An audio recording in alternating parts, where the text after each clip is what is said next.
বিজ্ঞানীদের বিজ্ঞানী আঙ্গ নবীজি।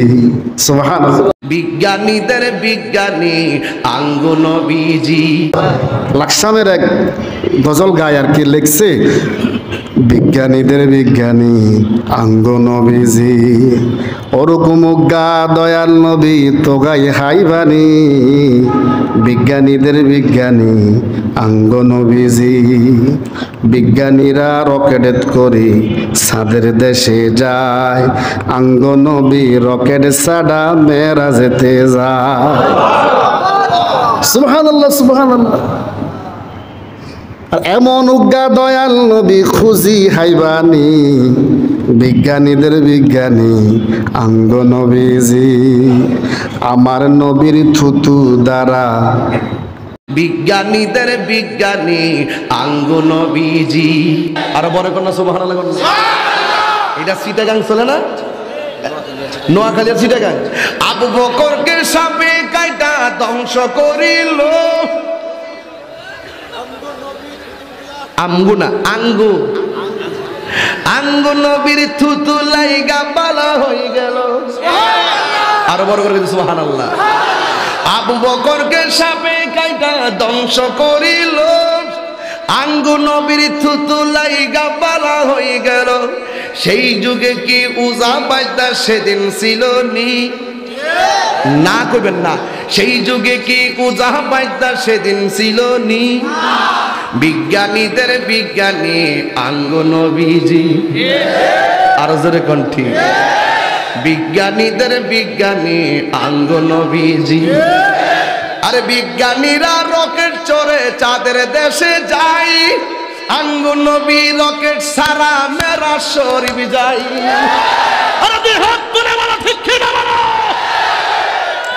বিজ্ঞানীরা রকেট চড়ে চাঁদের দেশে যায়, আঙ্গ নবী রকেট সারা মেরা শরীফ যাই। ওরে সেই যুগে কি রকেট বিমান সেদিন ছিল নি? তুই মুখ কইলা রে সত্য কস্তা না। আরে সেই যুগে কি রকেট বিমান সেদিন ছিল নি? বিজ্ঞানীদের বিজ্ঞানী আঙ্গ নবীজি, বলো বিজ্ঞানীদের বিজ্ঞানী আঙ্গ নবীজি। ঠিক কিনা বলো। তুমি যদি থুতু ভালাইয়া কইতাম নি, কথা কয় না। তুমি যদি থুতু কষ্ট হইতেছ। তো আমাদের নবী থুতু দ্বারা আবু বকরকে সাপে কামড় দিছে, সারা শরীর কালো হয়ে গেছে। নবীজি চক্ষু মুবারক খুলে দেখতেছেন আবু বকরের পুরা শরীর কালো হয়ে গেছে। আবু বকর কেন কাঁদতেছ? বলে ইয়া রাসূলুল্লাহ। আল্লাহর নবী জিজ্ঞেস করে কি বাড়ির কথা মনে পড়ছে হিজরতের রাতে? বলে না ইয়া রাসূলুল্লাহ, বাড়ির কথা মনে পড়ে নাই। যেদিন থেকে আল্লাহর হাবিবের সাথে বাড়ি থেকে বের হয়ে গেছি, ওই দিন থেকে লা ইউমিনু আহাদুকুম হাত্তা আকুনা হাব্বা ইলাইহি মিন ওয়ালিদিহি ওয়া ওয়ালাদিহি ওয়ান নাসি আজমাইন। আমার ছেলে মেয়ে স্ত্রী কারো কথা আমার মনে নাই, রাসূলুল্লাহর মোহাব্বত নিয়ে বের হয়েছি, আবার বাড়ির কথা কেন মনে পড়বে ইয়া রাসূলুল্লাহ? আল্লাহর হাবিব বলেন আবু বকর কেন কান্দো? বলে ইয়া রাসূলুল্লাহ, একটা সাপে কামড় দিয়েছেন। আমার নবী বলে তুমি আমাকে একটু আগে জাগ্রত করতা। নবীজি থুতু মুবারক একটু লাগাইয়া দিলেন, সাথে সাথে সাপের বিষ চলে গেছে। আল্লাহর হাবিব বলেন আবু বকর আমাকে আগে কেন জাগাও নাই? আবু বকর বলে ইয়া রাসূলুল্লাহ ইয়া হাবিবাল্লাহ, আবু কুহাফার পুত্র আবু বকরের যদি জীবনটাও চলে যায়, যদি মারাও যায়, দয়াল নবীর ঘুম ভাঙানোর মতো সাহস আবু বকরের নাই। আমি যদি আল্লাহর হাবিবকে জাগ্রত করি, হাসরের ময়দানে যদি আল্লাহ পাক আমাকে এই প্রশ্ন করে, আমি কি জবাব দিব? এগুলোর নাম ভালোবাসা, এগুলোর নাম মহব্বত। এজন্য ভালোবাসার জন্য মহব্বতের জন্য দলিল লাগে। আমরা নবীজিকে সালাম দিই, এটা মহব্বত নিয়া, ভালোবাসা নিয়া, এটার জন্য দলিল দরকার। এটার নাম ইশক। এটার নাম কি? ইশক, মহব্বত। আমার প্রিয় ভাইয়েরা, এজন্য ভালো দ্বারা মন্দকে প্রতিহত করতে হবে।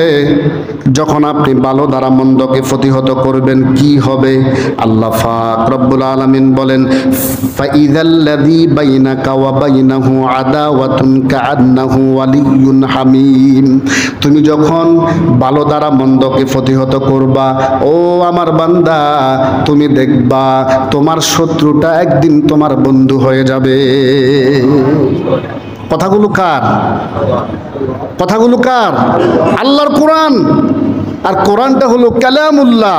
আমি যে কোরআন শরীফ দিয়ে কথা বলতেছি, আমি যে কোরআন পড়তেছি, আপনি যে কোরআন পড়তেছেন, স্বয়ং রবের সাথে কথা বলতেছেন।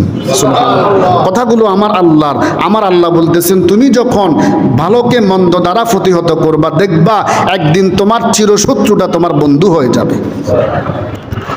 কেউ আপনাকে পছন্দ করে না বা আপনিও করেন না, দেখবেন আসা যাওয়ার পথে যদি তাকে আপনি সালাম দেন, তার মধ্যে আপনার মধ্যে ভালোবাসার ভ্রাতৃত্ব বন্ধন ফয়দা করে দিবে কে?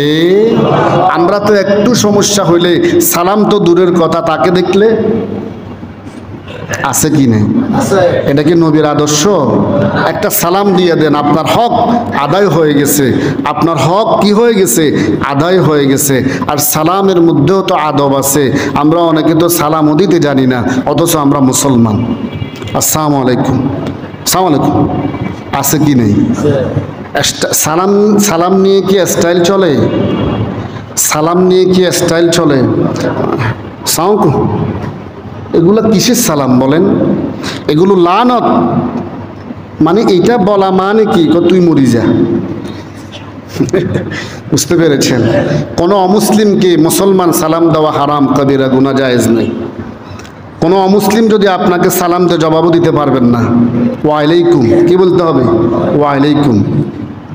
কারণ কোনো বেঈমানের জন্য মুসলমান দোয়া করা জায়েজ নাই। সালাম দিব আমরা সহি এবং শুদ্ধ করে। বলেন, আসসালামু আলাইকুম ওয়া রাহমাতুল্লাহ। সালামের জবাব ওয়া আলাইকুমুস সালাম ওয়া রাহমাতুল্লাহ।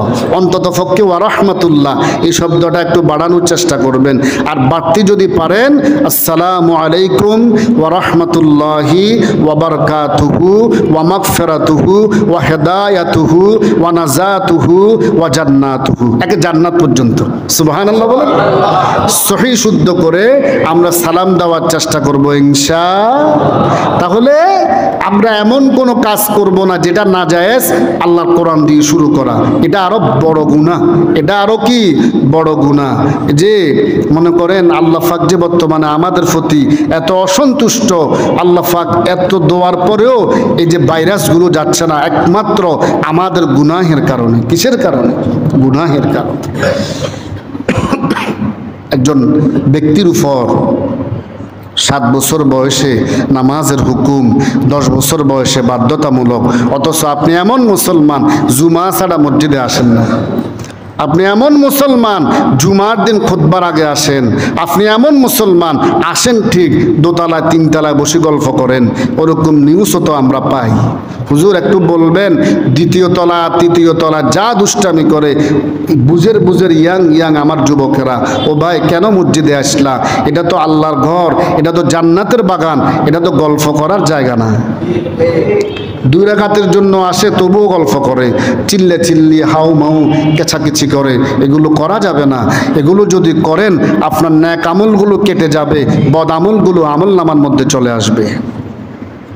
আল্লাহ পাক বুঝার এবং মানার আমল করার তৌফিক দান করুক, আমিন। তাহলে আমরা আজকের আয়াত থেকে কি শিক্ষা গ্রহণ করলাম? আল্লাহর হাবিব বলেন, আল্লাহ পাক কোরআনে পাক বলেন, কখনো মন্দ আর ভালো এক হতে পারে। আর তোমরা উৎকৃষ্ট দ্বারা নিকৃষ্ট যে জিনিসটা সেটাকে প্রতিহত করো। এটা যদি করো, দেখবা তোমার চির দুশ্মনটা তোমার বন্ধু হয়ে যাবে। পড়ুন না সুবহানাল্লাহ। আমি যে হাদিস আপনাদের খেদমতে পড়েছি, আল্লাহর হাবিব বলেন, ওয়াকালা রাসূলুল্লাহি সাল্লাল্লাহু আলাইহি ওয়াসাল্লাম, আল্লাহর নবী বলেন, ওয়াল কালিমাতুত তাইয়্যিবাতু সাদাকা। সহিহ বুখারী মুসলিমের বর্ণনা। নবীজি বলেন, সাহাবীরা রে, একজন মুসলমান আরেকজন মুসলমানের সাথে উত্তম কথা বলা, ভালো কথা বলা, এটাও সাদাকা। এটাও কি সাদাকা? আপনি 10 টাকা আল্লাহর রাস্তা দিয়ে দিলেন, সাদাকা। একটু স্বর্ণ দান করলেন, সাদাকা। একটা বকরি আল্লাহর রাস্তা দান করলেন, সাদাকা। অসুস্থ নিয়ত করলেন, আল্লাহ আমি যদি সুস্থ হই, আমার জানটা যদি ভালো থাকে, আমি জানের বদলা একটা জান, একটা বকরি তোমার রাস্তায় দিয়ে দিব, সাদাকা। আর নবীজি বলতেছেন, উম্মত রে, সহিহ বুখারী মুসলিমের বর্ণনা, তুমি মুসলমান হইয়া আরেকজন মুসলমানের সাথে যদি সুন্দর কথা বলো, উত্তম আচরণ করো, এটাও তোমার জন্য সাদাকা, এটাও তোমার জন্য সাদাকা। এজন্য তাহলে উত্তম ভালো কথা যদি পারি বলবো, নয়তো বা মাংস মাথা নাজাত। যে চুপ থাকে সে কি পায়? নাজাত পায়। শুধু অযথা বকবক বকবক করলে মানুষ তাকে ভালো বলে না, মানুষ তাকে বাছাল বলে, মানুষ তাকে চঞ্চল বলে। এটা করা যাবে না। ভালো কথা বলতে হবে, ভালো কথা বলা এটাও সাদাকা। আল্লাহ পাক আমল করার তৌফিক দান করুন। রুড মেজাজের হওয়া যাবে, বদ মেজাজের হওয়া যাবে। যখন রাগ চলে আসবে বসে যান, যদি না যায় শুয়ে যান, যদি না যায় ওযু করেন, তবুও যদি না যায় আল্লাহু আকবার, সুবহানাল্লাহ।